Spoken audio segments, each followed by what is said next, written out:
அனைவருக்கும் நமஸ்காரம். இந்த பதிவில் மனம், நினைவு என்பது என்னவென்று தெளிவாக பார்ப்போம். மனம் என்பது அறிவிலிருந்து ஆசையோடு வெளிவந்த அனைத்தும் மனமாகிவிடுகிறது. மனமும் அறிவு சொருவமே. ஆனால் அந்த அறிவு சொருவத்திலிருந்து ஐம்புலன்கள் வழியாக புறத்தில் வந்ததால் அது மனமாகிவிடுகிறது. அப்போ வெளிப்புறத்தில் அலைந்து கொண்டிருக்கும் மனமும் அனைத்துமே மனச்செயலாகவே இருக்கிறது. ஆனால் அகத்தில் நிலை நிற்பது, அறிவின் சொருபம் அருகில் இருப்பது நினைவு.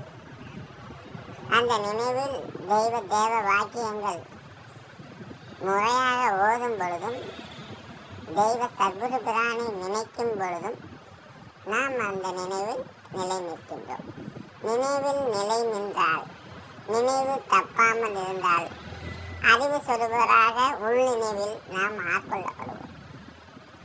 இவ்வாறாக புறத்தில் மனமாக தெய்வம் அவர்கள் கூறுபோல் நாயும் பேய் மோந்து பார்க்கக்கூடிய வெளியில ஜீவன் மனமாக வெளியாகி இருக்கின்றது என்பது இதிலிருந்து தெரிகிறது.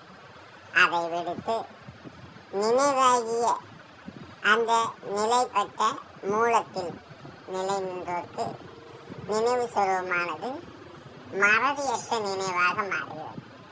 வெளிப்புறத்தில் மனச்செயல்கள் அனைத்தும் மறதி உள்ளது. மனத்தில் நிலை நிற்பது அனைத்தும் மறந்தே போகும். நினைவில் நிலை நிற்பது அனைத்தும்